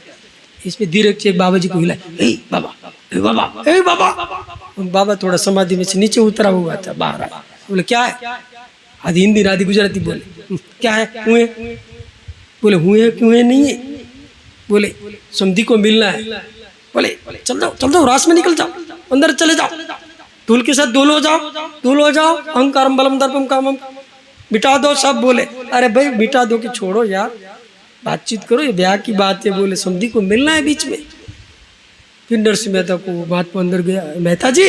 बोले हाँ समधी आए। बोले डाल दो इसको इस बीच में, हाँ, अपने कीर्तन में डाल दो समधी है, हमारा समधी तो वही है। उद्धव गुजरात का प्रसिद्ध पद है, उद्धव जेने जाने एने हमें जानिए। भक्त और भगवान के लिए हम तो इसको ही जानते हैं जो उसको जानते हैं। नरसिंह मेहता का उद्धव एने जाने रे अने जाने रे हमें, सुंदर श्याम ने वखाणिए रे, उदय ने जाने हमें जानिए, ए उदय ने हमें जानिए, हमें श्याम सुंदर ने वखाणिए, हमें श्याम सुंदर ने वखाणिए रे, उदय ने जानिए। लंबा नहीं चलेगा, कहीं एणे मेणे तमने कहीं उल्टू लगने लगी। भक्त कहे हम तो उसको ही जानते हैं जो उसको जानते हैं। निष्किंचन जना प्रिया, भगवान भागवत में कहे जो जिसके पास अपना करके कुछ भी नहीं है वही हमको जानते हैं, और हम हे रुक्मणी उसको हम प्रिय है, वो हमको प्रिय है। फिर बाबा जी का, बाबा जी वो तो ठीक है सब, पर अभी व्यवहार काल में थोड़ा नीचे आओ, और ये समधी आए हैं। फिर नरसिंह मेहता मिले, राम राम हुआ। बोले क्या बात है? बोले महाराज माफ़ कर दो, ये इतनी सारी सेना, इसका तुम पानी नहीं पिला पाएंगे, हमारी तो बिल्कुल बेइज्जती हो जाएगी। तब नरसिंह मेहता को पता पड़ा कि भगवान तो आगे पहुंच गए, शत्रुंगी सेना माफ़ी मांगी। यानी तो प्रसिद्ध बात है, भक्त अपराध भगवान सहन कर सके। सुन सुरेश रघुनाथ सुभाऊ, निज अपराध रिसाई न खाऊ, जो अपराध भगत कर करे, राम रोष पावक सो झरई। इसलिए पंडित जी ने कहा भक्त का चरण पकड़ ले, इसके बिना कोई उपाय ही नहीं है। और जब संत चरण ग्रहण करी फिर तो क्या कहे, काक पीक बक हो मराला। नरसिंह मेहता ने भगवान को विनती की, प्रभु अब ऐश्वर्य समेट लो, और भगवान ने अपने ऐश्वर्य समेट लिया। इसके बाद तो श्यामल शाह का बड़े धूमधाम से ब्याह हुआ। ये घटना ऐसी पर कहते प्रसिद्ध है कि इसी बारात में किसी को सर्पदंश हुआ और किसी का पुत्र मर गया। नरसिंह मेहता का ऐश्वर्य तो देख ही लिया था, उसने दौड़ कर कहा मेहता जी आपके बारात में हमारा पुत्र की मृत्यु हुई, आप जिंदा कर दो। बोले मैं तो कुछ भी जानता। बोले नहीं महाराज आप क्या नहीं कर सकते, आपके लिए तो भगवान परित्राणाय साधुना विनाशाय च दुष्कृता साफ कह रहे। मानस में आप देखेंगे जो विभीषण आते हैं तो भगवान कहते हैं विभीषण तुम सारे के संत प्रिय, तुम्हारे लिए तो मैं देह धारण करता। पैर में पड़कर रोई। नरसिंह मेहता ने कि छोड़ेगी नहीं। भगवान को कहा महाराज इसको जिंदा कर दे। बोले नहीं नहीं, भगवान भी इस समय अड़ गए। बोले ऐसे थोड़ा होता है, प्राण के लिए प्राण देना पड़ता है। बोले मेरे प्राण ले लो। अरे तेरा प्राण मैं थोड़ा लूंगा। बोले तुमने तो पहले ही मेरे को अर्पण कर रखा है। बच्चित्ता मदगत प्राणा बोधयंत परस्परम, तुम्हारा प्राण तो तुम्हारा रहा ही नहीं है, तुम कैसे दे सकते। अब बोले महाराज अब छोड़ो ये सब शास्त्र की बात, कुछ करो। बोले नहीं, एक उपाय है। बोले क्या? आपके पुत्र का प्राण देना पड़ेगा। देंगे? सब पर ममता ताग बटोरी है हिम्मत। तीन ऐषणा प्रसिद्ध है ना, पुत्रेषणा, धनेषणा। बोले छोड़ेंगे? नरसिंह मेहता के लिए तो एक ही श्रेष्ठ वस्तु थी, केवल हरि, इसके सिवाय और कोई नहीं। बोला नहीं महाराज ले लो। बोला नहीं नहीं, तू तो कहते पर तेरा पुत्र आ बोलना चाहिए।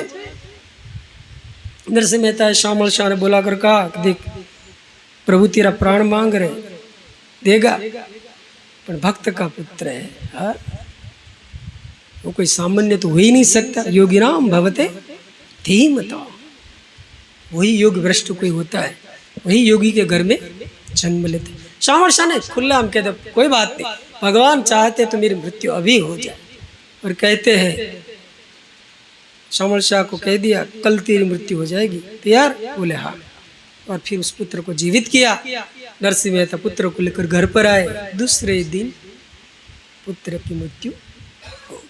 पुत्र की मृत्यु होने के बाद भी शोक नहीं किया। जातस्य ध्रुवोर मृत्यु ध्रुवोर जन्म गतस्य, शोक क्या करना। बोले ए जे गनु, नरसिंह मेहता का प्रसिद्ध पद, ए जे गनु जगत देव जगदीश ने ते तणो खर खरो फूक करवो। जय गनु, जिस जगदीश को जो पसंद आया वो ठीक है, इसमें क्या शोक सभा श्रद्धांजलि करना। जो लोग मिलने आए, एक लौता पुत्र काल बारात करके आए हैं, सुबह पुत्र की मृत्यु हो गई, लिख कोई शोक नहीं। सम दुख सुख स्वस्थ तुल्य निंदा स्तुतिर्मौनि। ऐसी स्थिति नरसिंह मेहता तो करताल बजा। जय गमु देव जगदीश ने ते तड़ो खर खरो फूक करो, हूँ करूँ इज अज्ञानता शकट नो भार जेम स्वानता। प्रसिद्ध है ना, गांव के जो पहले किसानी थी तो किसान के पास भी कुत्ते होते थे। घर में कुत्ते होते हैं ना, पालतू कुत्ते। तो पालतू कुत्ते होते हैं ना, वो अपनी गली छोड़कर दूसरी गली में नहीं जा सकते, कि दूसरी गली का कुत्ता वो पीट डालता है। तो वो क्या करता है, जब बैलगाड़ी लेकर किसान निकलता है खेत पर, तो कुत्ता थोड़ा घूमने सैर सपाटा करने के निकलना तो है, गली छोड़ना है, और फिर तो सब लगे हैं उनकी पेट्रोलिंग में। तो वो क्या करता है, बैलगाड़ी के बीच में चलता है कुत्ता।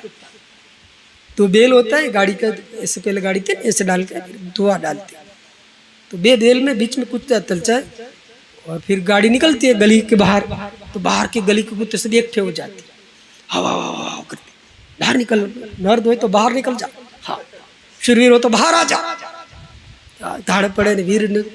तो कुत्ता क्या बोलते, अरे अरे ऐसे कैसे बाहर आएंगे, पूरा वजन मेरे पर है, पूरी गाड़ी मेरे पर है, तो मैं कैसे बाहर आऊंगा, अरे मेरे पर गाड़ी नहीं होती तो मैं तुम्हारे सबकी देख लेता। और कुत्ता ऐसे कहता है। ऐसे नरसिंह मेहता के शकट नो भार जेम स्वान ताड़े, सृष्टि मंडाण सर्व एड़े पेरे। भगवान का जो विधान है वो तो उस पर है। नरसिंह मेहता तो मस्त है, कोई शोक सभा नहीं रोना न धोना, पदगार एक के बाद एक के। इस तरह से श्यामल शाह की मृत्यु हो गई। पुत्री तो पहले हो गई थी, अब भक्ति में और निखार आया, एक के बाद जाने लगे। अब तो कहते अब जैसे जैसे भक्ति में निखार आता है वैसे वैसे निंदा भी शुरू हो जाती, जिसने कुछ पाया है ऐसे नहीं पाया है। गांव वालों ने पूरा विरोध कर दिया और फिर कोर्ट में केस कर दिया, कि नरसिंह मेहता ऐसे ऐसे श्रृंगार के पद लिखकर स्त्रियों को भ्रमित करते हैं, उसको जेल में डाला दिया जाए। और ऐसी कथा भी प्रसिद्ध है कि नरसिंह मेहता रात्रि में पद गाते थे तो भक्त लोग जुट जाते थे, और पद गाते गाते उसको होश हवास रहता नहीं था। बहुत घंटा बीत जाए तो कोई आकर पानी पिला देता था, फिर वो भजन गाने लगते थे। तो वो लोग ने शिकायत की।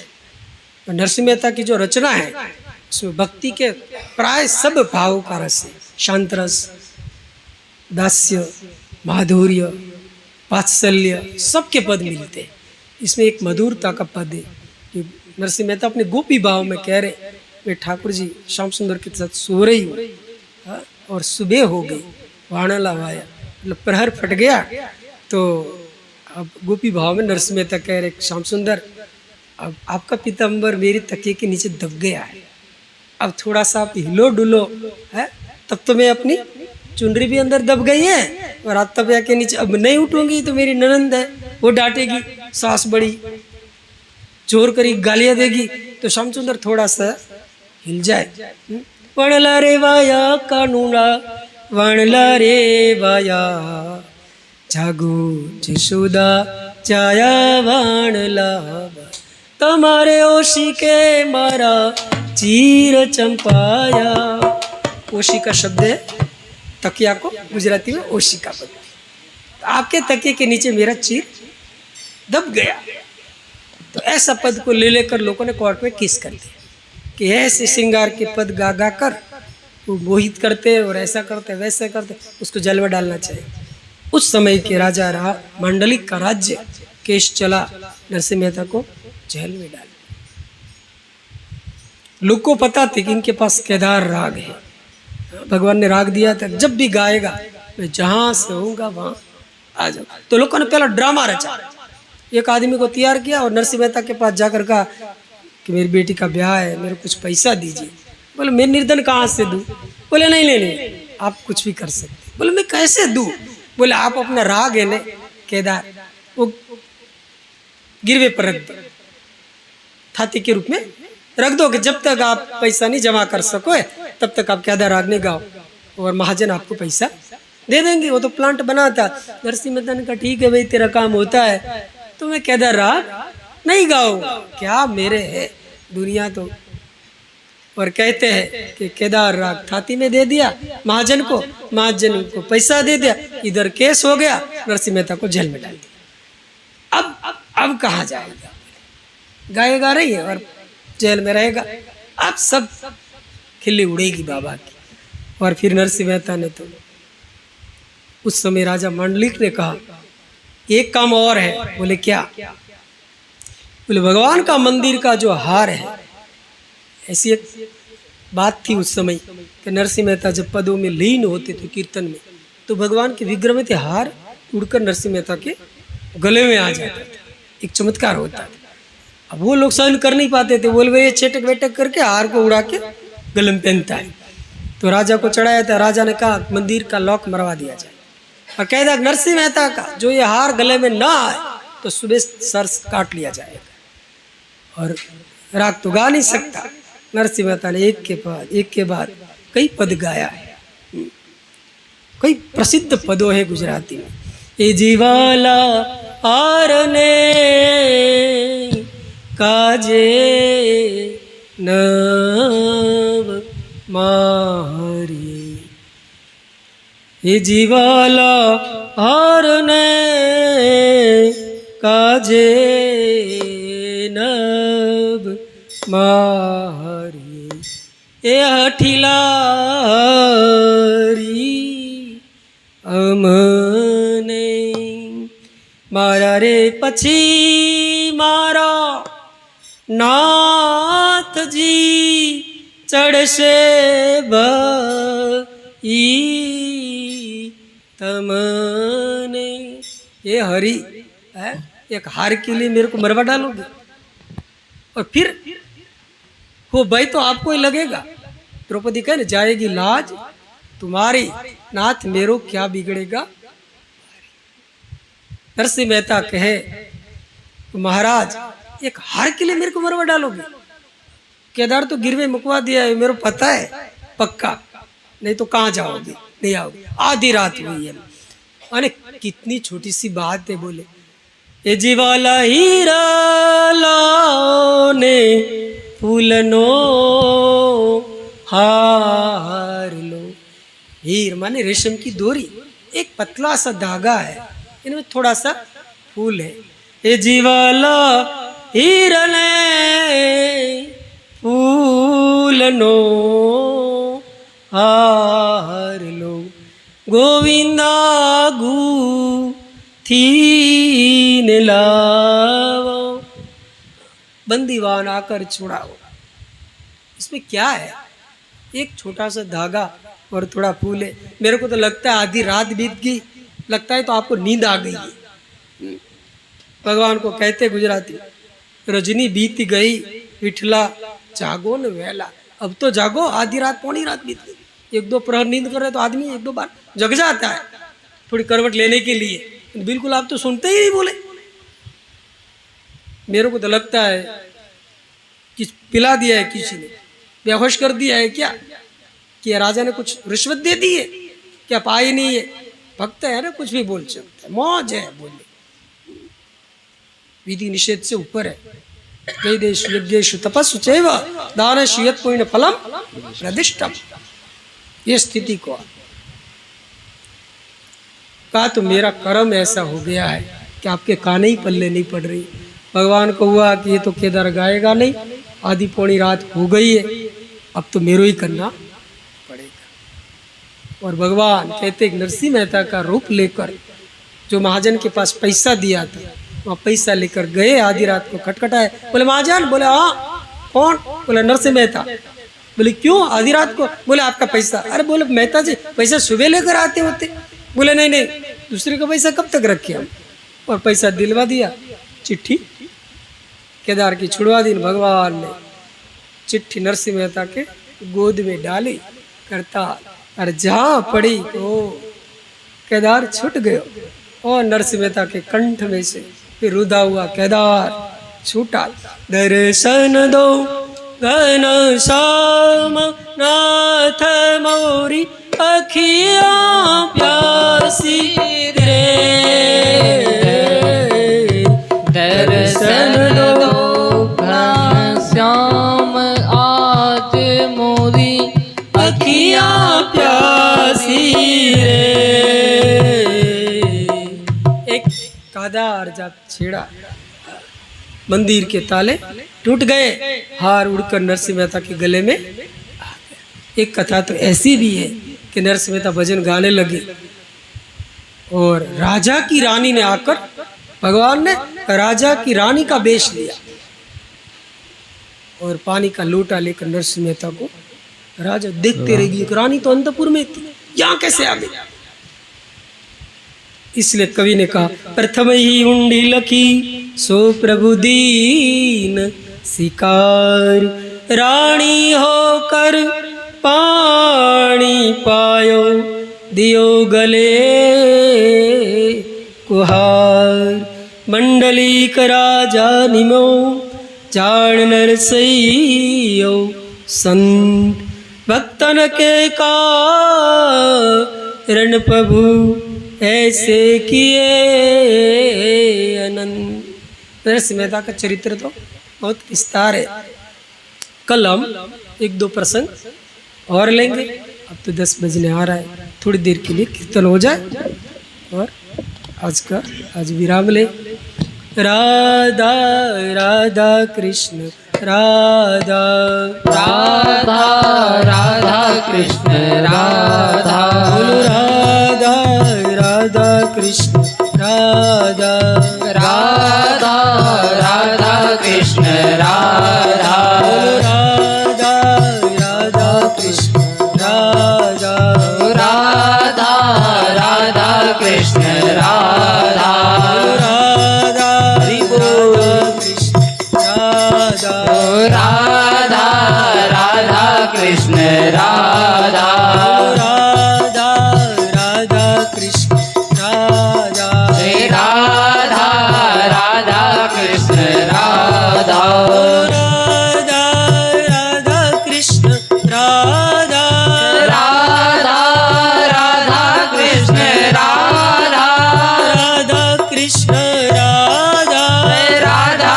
कृष्ण राधा राधा कृष्ण राधा जय राधा कृष्ण राधा राधा राधा श्री राधे हे राधा राधा कृष्ण राधा राधा राधा कृष्ण राधा हे राधा राधा कृष्ण राधा राधा राधा कृष्ण राधा जय राधा राधा कृष्ण राधा राधा राधा कृष्ण राधा जय राधा राधा कृष्ण राधा राधा कृष्ण राधा बोल राधा कृष्ण राधा राधा कृष्ण राधा बोलो राधा कृष्ण राधा राधा राधा कृष्ण राधा जय राधा राधा कृष्ण राधा राधा राधा कृष्ण राधा जय राधा राधा कृष्ण राधा राधा राधा कृष्ण राधा श्री राधा राधा कृष्ण राधा राधा राधा कृष्ण राधा जय राधा राधा कृष्ण राधा राधा राधा कृष्ण राधा जय राधा राधा कृष्ण राधा राधा राधा कृष्ण राधा जय राधा राधा कृष्ण राधा राधा राधा कृष्ण राधा जय राधा राधा कृष्ण राधा राधा कृष्ण राधा जय राधा कृष्ण राधा राधा कृष्ण राधा राधा कृष्ण राधा राधा श्री राधे जय राधा राधा कृष्ण राधा राधा राधा कृष्ण राधा जय राधा राधा कृष्ण राधा राधा राधा कृष्ण राधा जय राधा राधा कृष्ण राधा राधा कृष्ण राधा राधा कृष्ण राधा राधा कृष्ण राधा राधा कृष्ण राधा जय हो राधा कृष्ण राधा जय राधा राधा कृष्ण राधा राधा राधा कृष्ण जय राधा राधा कृष्ण राधा भक्तवत्सल भगवान की जय रामचंद्र भगवान की जय श्री हनुमान जी महाराज की जय नरसिंह मेहता की जय ओम नमः पार्वती पते हर हर